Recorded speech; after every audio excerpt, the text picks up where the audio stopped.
नमस्कार विद्यार्थी मित्रांनो, ओएसिसच्या ऑनलाईन प्लॅटफॉर्ममध्ये आपलं स्वागत आहे। या व्हिडिओमध्ये आपण पाहणार आहोत 10 नोव्हेंबर 2024 रोजी जो महा टीईटी पेपर क्रमांक 2 झाला होता। या पेपरमधील सामाजिक शास्त्रे या विषयाच्या संदर्भाने जे 60 प्रश्न विचारले जातात त्यापैकी भाग 1 मध्ये आपण 30 प्रश्नांवर चर्चा केलेली आहे। या व्हिडिओमध्ये म्हणजे सामाजिक शास्त्र भाग 2 मध्ये राहिलेल्या 30 प्रश्नांवर आपण चर्चा करणार आहोत। तत्पूर्वी तुम्हाला जर टीईटीचे सराव पेपर किंवा टीईटीचे ओड पेपर जर जॉईन करायचे सिरीज तर तुम्ही आपलं जे ओएसिस करियर पॉईंटचं ॲप आहे हे ॲप या डिस्क्रिप्शन बॉक्समध्ये दिलेल्या लिंकवरून डाउनलोड करू शकता किंवा प्ले स्टोअरमधून जाऊन सुद्धा तुम्हाला डायरेक्ट सर्च करून ओएसिस करियर पॉईंट तुम्ही ॲप इन्स्टॉल करून टीईटीच्या सिरीज तुम्ही जॉईन करू शकता। तर अधिक वेळ न घेता आपण भाग 2 मध्ये जे सामाजिक शास्त्राचे 30 प्रश्न राहिलेले आहेत त्या संदर्भानं चर्चा करूयात। प्रश्न आहे, खंड विखंडन ही प्रक्रिया खालीलपैकी कोणत्या प्रकारची आहे? जैविक विदारण, रासायनिक विदारण, कायिक विदारण, भस्मीकरण।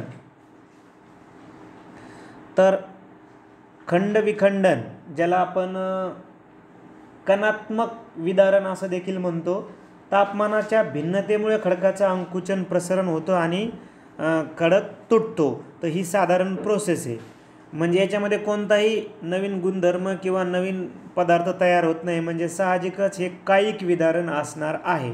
म्हणजे कायिक विदारणाचे जर आपल्याला इतर उदाहरणाचं अपपर्णन ही एक कायिक विदारणाचा प्रकार आहे, जसं कणात्मक विदारण किंवा खंड विखंडन सुद्धा कायिक विदारणाचा प्रकार आहे। आता भस्मीकरण हा एक रासायनिक विदारणाचा प्रकार आहे, म्हणून येतं उत्तर नाहीत। रासायनिक विदारण नाही खंड विखंडन। रासायनिक विदारणाचे उदाहरणं कोणते? भस्मीकरण, क्षार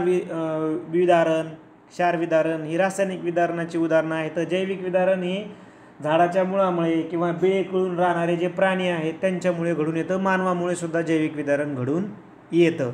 मग इथं उत्तर आपलं कायिक विदारण असं आहे। तुम्ही जर वर्ग 9वी जिओग्राफीमध्ये बाह्य प्रक्रिया भाग 1 या प्रकरणामध्ये याबद्दलची डिटेल माहिती आलेली आहे। त्यानंतर नेक्स्ट, माहिती तंत्रज्ञानाचा उद्योग सिलिकॉन खोऱ्यात उत्तर अमेरिकेत कॅलिफोर्नियात आहे, तर सिलिकॉन पठार भारतात म्हणजे येथे आहे। आता आपल्याला जी अगोदरची ओळ आली की सिलिकॉन खोऱ्यामध्ये माहिती तंत्रज्ञानाचे उद्योग आहेत अमेरिकेमध्ये, म्हणजे अर्थात कॅलिफोर्नियामध्ये, तसं भारतामध्ये सिलिकॉन पठार कुठे आहे?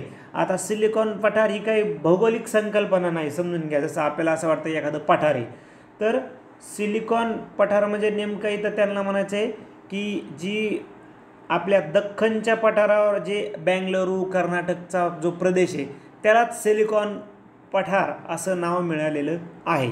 मग आता प्रश्नाकडे या की सिलिकॉन पठार भारतात येथे आहे तेलंगणा, तिबेट, दख्खन, छोटा नागपूर। तर दख्खन प्रामुख्यानं बेंगलुरू आणि कर्नाटकचा प्रदेश म्हणजे पर्याय क्रमांक 3।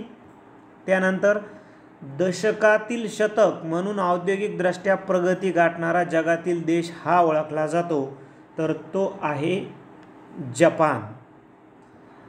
त्यानंतर आफ्रिकेतील केपटाऊन ते कैरो हा सर्वात लांब लोहमार्ग असून डॅश डॅश सरोवरामुळे खंडित झाला आहे।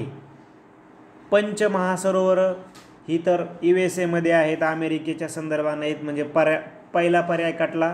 बाल्कन प्रदेश हा युरोपातला एक प्रदेश आहे, हा पण पर्याय काटला। आपल्याला आफ्रिकेत विचारलं तर मग लगेच लक्षात यायला की ते उत्तर असणार आहे व्हिक्टोरिया। जे काही व्हिक्टोरिया, आता तुम्हाला आपल्याला व्हिक्टोरिया सरोवर हे आफ्रिकेत आहे, एक तर पर्यायामध्ये एकच दिलं, कारण बैकल कुठं आहे? बैकल हे जगातलं सर्वात खोल सरोवर सायबेरियामध्ये म्हणजे आशिया खंडामध्ये आहे। ठीक आहे, म्हणजे पर्यायानं उत्तर काय मिळतं? व्हिक्टोरिया।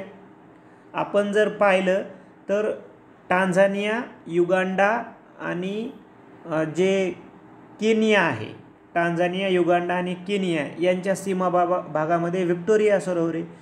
किंवा अजून एक्स्ट्राच्या माहितीसाठी आपल्याला माहिती आहे की नाईल नदीची एक जी धारा आहे व्हाईट नाईल ही सुद्धा इथून उगम पावते, म्हणजे नाईल नदीचा जो मुख्य स्रोत आहे, म्हणजे यावरून सुद्धा आपल्याला कळलं असतं की व्हिक्टोरिया सरोवर हे आफ्रिकेमध्ये आहे आणि खूप खंडित झाला, म्हणजे या सरोवरामुळेच केपटाऊन ते कैरो हा लोहमार्ग खंडित झालेला आहे.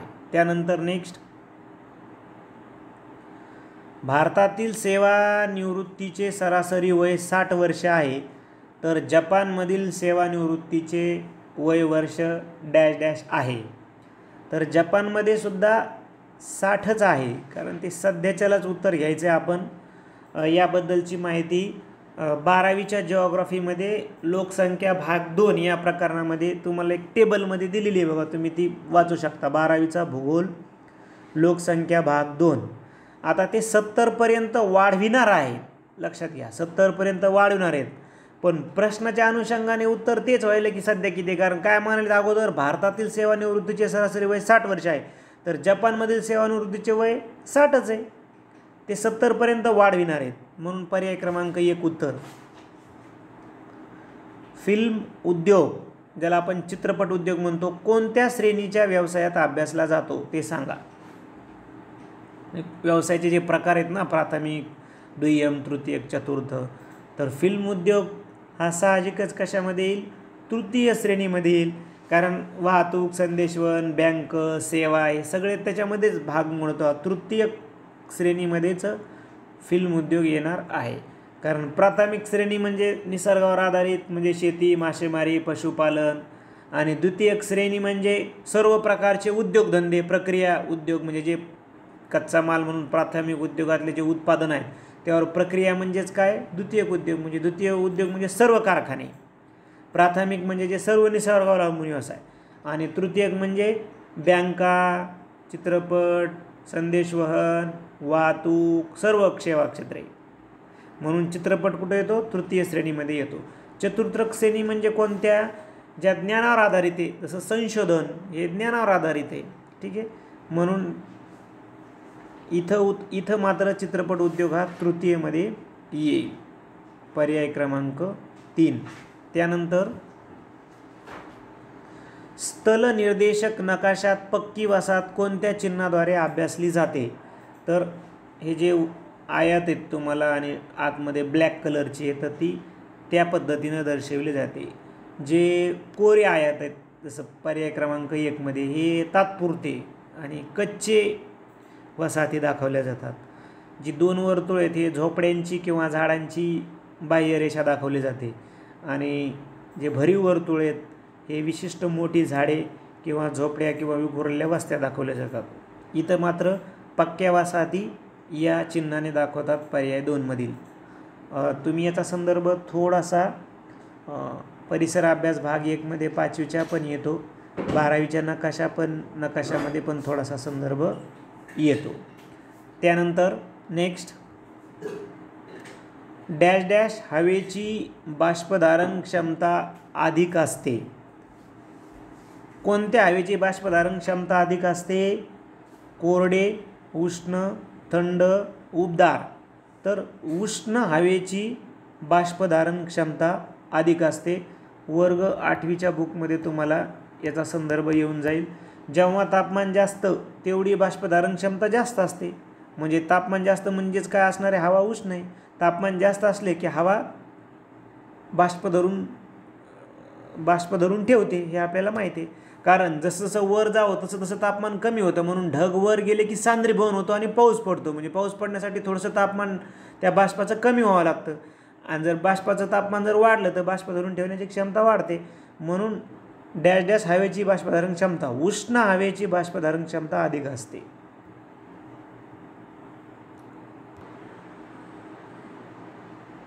प्रश्न आहे, उष्णता व बाष्प यांचे वहन करण्यास हवामानातील हा घटक महत्त्वाचा आहे. उष्णता आणि बाष्पाचं वहन कोण करू शकतो, दाब, पर्जन्य, तापमान, वारा यामध्ये काही विशेष नाही आहे. त्यानंतर खालीलपैकी कोणती जोडी चुकीची आहे, तापमान समताप रेषा बरोबर आहे, समान तापमानाची ठिकाणं जोडणाऱ्या रेषा. हवेचा दाब समभार रेषा हे बरोबर आहे. समुद्राची क्षारता समगाह रेषा. आता परीक्षा विभागानं हे उत्तर दिले आपल्याला, पर्याय क्रमांक 3. पण यालाच समगामी समक्षार रेषा असंही म्हणलं जातं. आणि काही ठिकाणी पर्यायी शब्द समरेषा असा सुद्धा येतो, परंतु हे उत्तर आहे पर्याय क्रमांक 3. समुद्र सपाटीपासूनची उंची समान ठिकाणी जोडणाऱ्या रेषेला समोच्चादर्शक रेषा असं म्हणतात, म्हणजे पर्याय क्रमांक 4. ठीक आहे, म्हणजे काही बुकमध्ये 4ही विधानं बरोबर राहिलेत, परंतु परीक्षा विभागानं आपल्याला पर्याय क्रमांक 3 असं उत्तर दिलेलं आहे. त्यानंतर अभयारण्य म्हणजे डॅश डॅश. तर बघा, जेथे अरण्याच्या वाढीस मुक्तता दिली जाते, फक्त अरण्याचाच असं म्हणता येणार नाही. जेथे मानवाला सुरक्षितता दिली जाते, मानवाचा काही संबंध नाही. जेथे प्राणी पक्षी मुक्तपणे संचार करू शकतात, हे उत्तर वाटतं. जेथे मानवाला प्राण्यांच्या हिंसेपासून अभय मिळतो, मानवाला कशाला. ठीक आहे, म्हणजे बाकीचे फसवे पर्याय आहेत 1, 2 आणि 4. म्हणजेच आपल्या प्रश्नाचं उत्तर अभयारण्य म्हणजे काय, तर पर्याय क्रमांक 3. हे खूप इझी झालं, कारण इतर पर्याय त्यांनी सहज पर्याय दिलेत, जे आपण करेक्ट उत्तर यामधून शोधू शकतो. कोणत्याही प्रदेशात अधिक केंद्रीकरण झाले असल्यास शासन विकेंद्रीकरणाचे धोरण स्वीकारतं, कारण एकाच प्रदेशाचा विकास सर्वाधिक व्हावा. विकेंद्रीकरणाचं धोरण स्वीकारतं, तर नाही, त्यासाठी नाही ना स्वीकारित. एक विकेंद्रीकरण स्वीकारल्यावर एकाच प्रदेशाचा विकास कसा होईल, म्हणजे पर्याय रॉंग.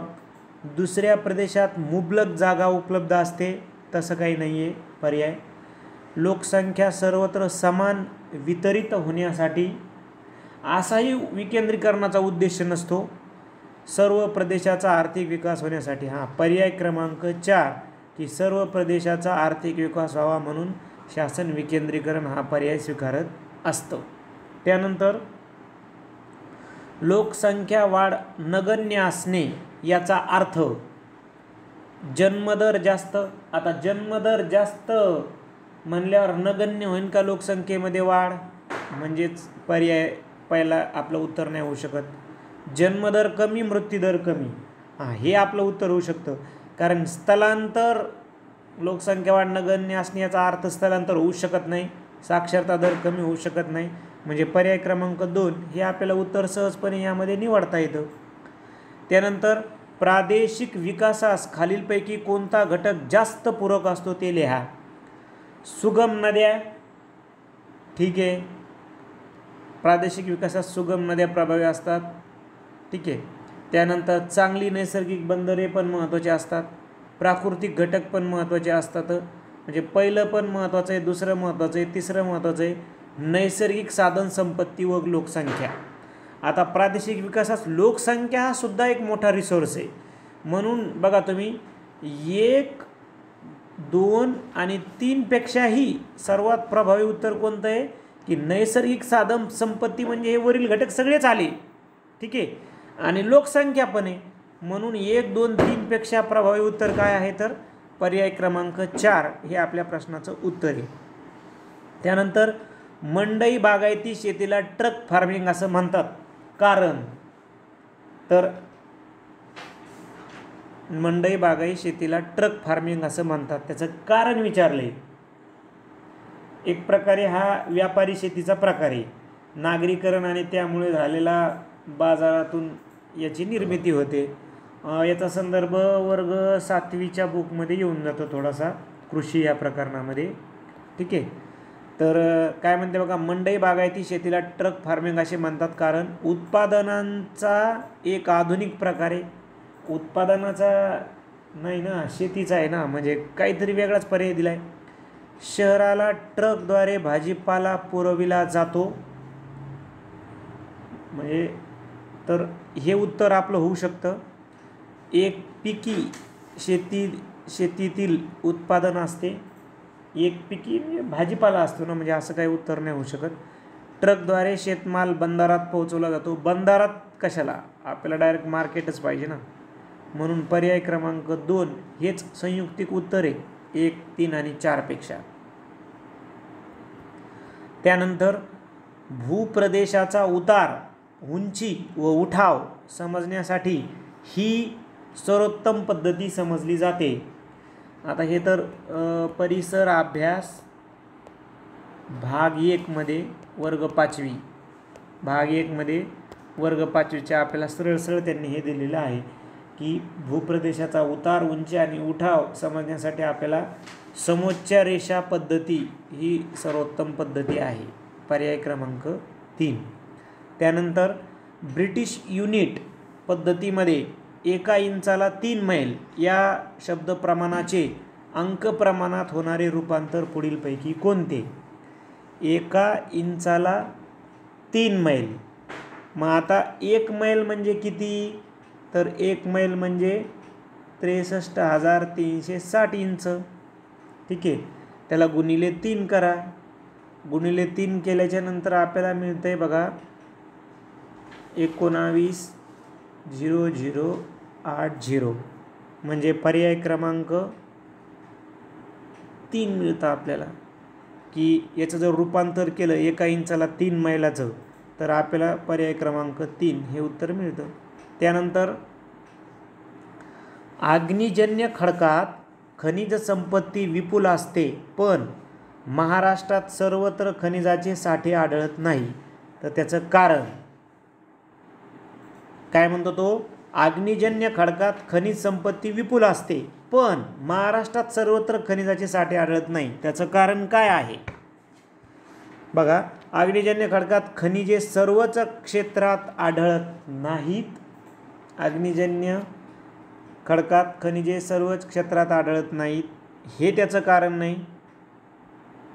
महाराष्ट्राचा बराच भाग दख्खनच्या ढालीच्या प्रदेशाने व्यापला आहे, हे आपलं उत्तर होऊ शकतं.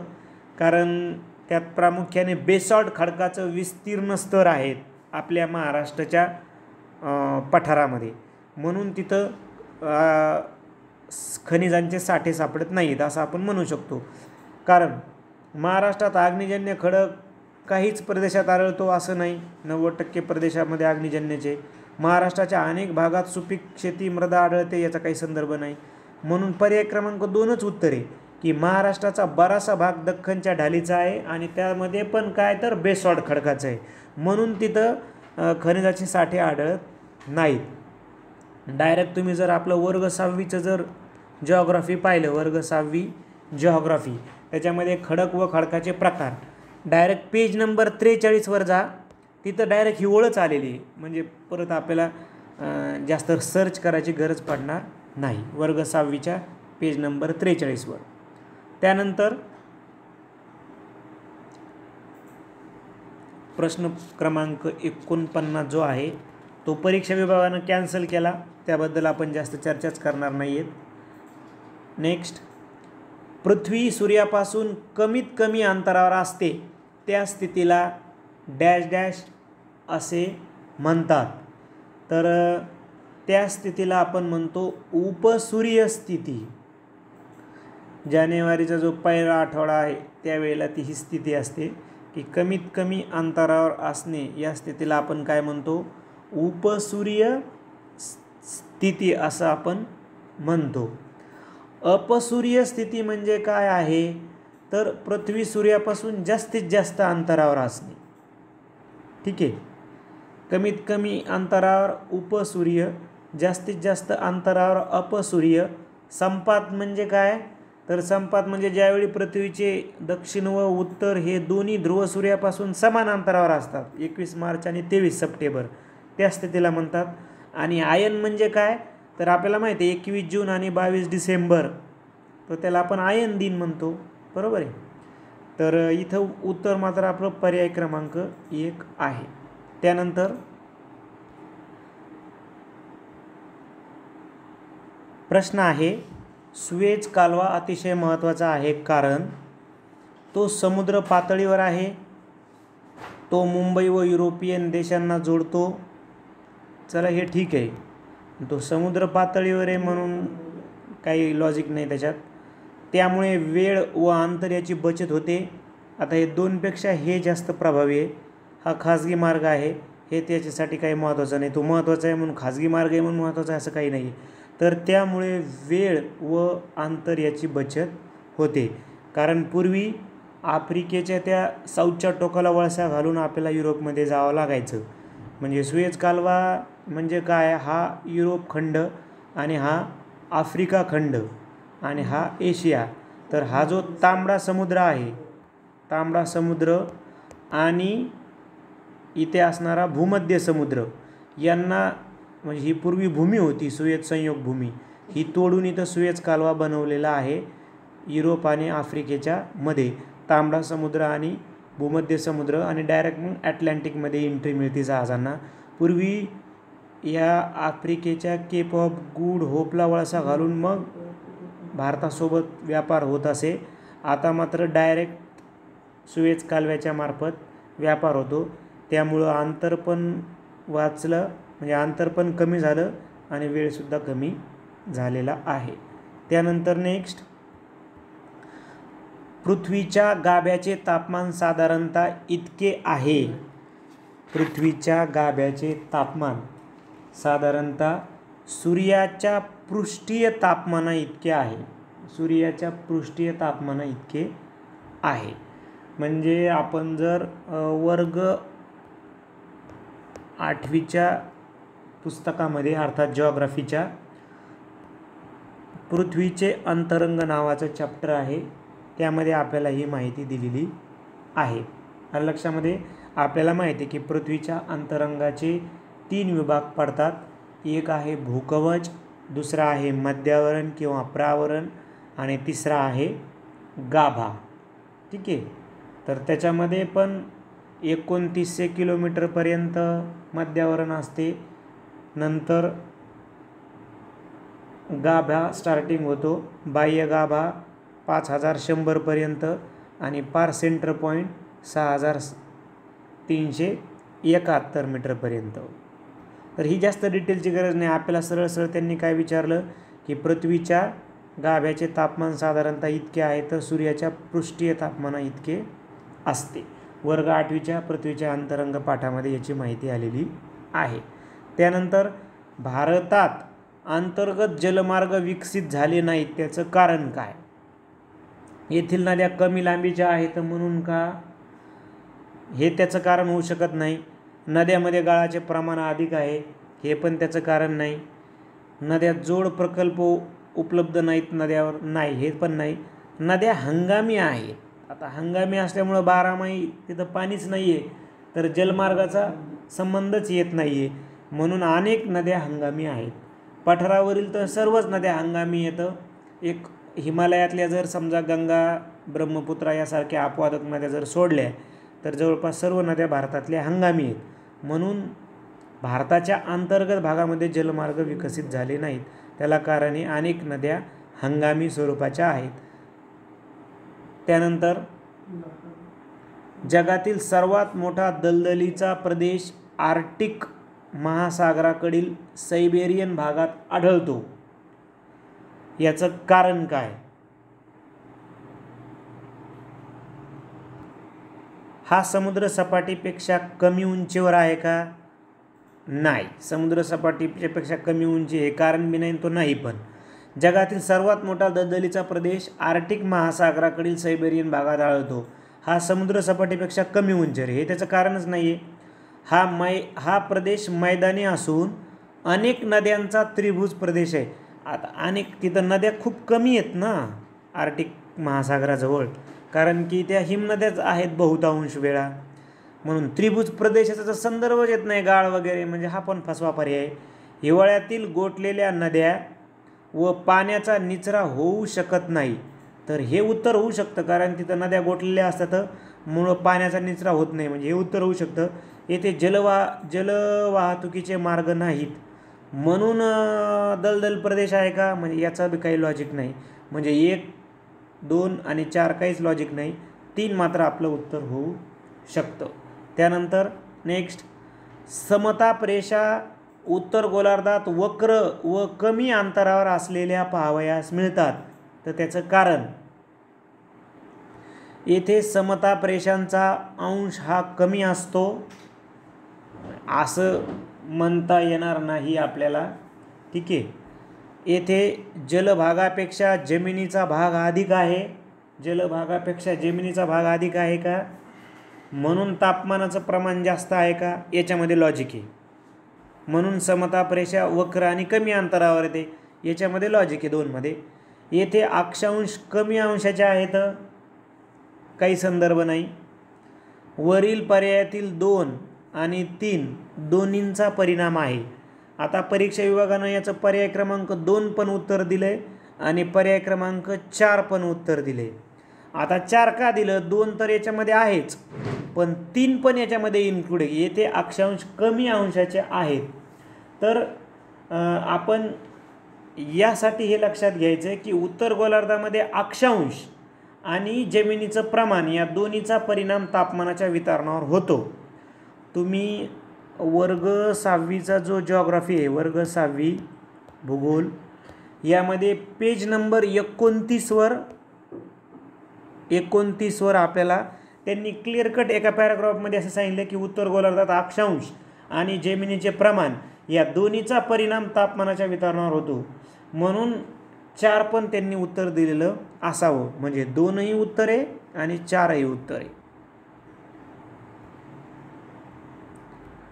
जेव्हा प्रदेशाचे क्षेत्रफळ कमी असते व लोकसंख्या जास्त असते तेव्हा लोकसंख्येची घनता डॅश डॅश असते. काय म्हणतो तो? प्रदेशाचं क्षेत्रफळ कमी आणि लोकसंख्या जास्त तेव्हा लोकसंख्येची घनता साहजिकच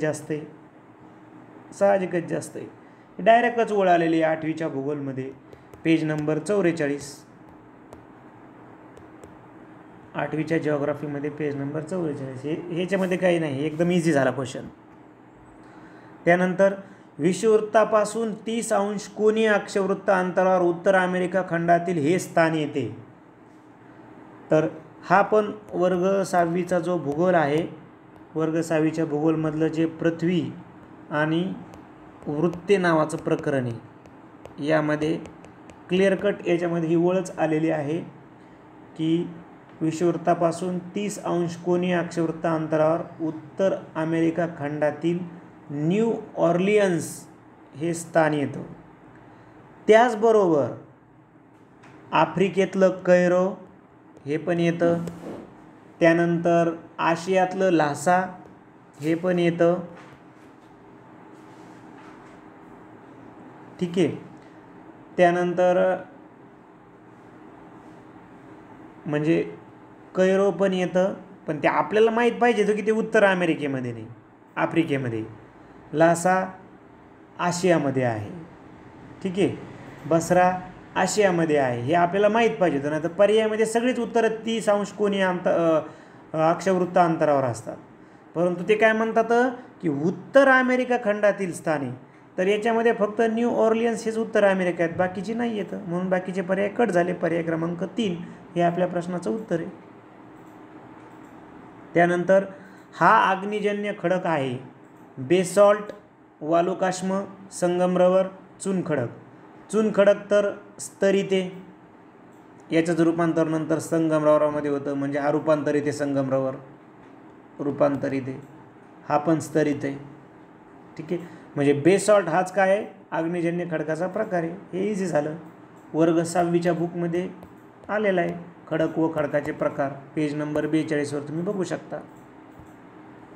त्यानंतर पुढील पैकी दर्शविलेले स्थल निर्देशक नकाशातील चिन्ह कोणत्या घटकाला सूचित करते?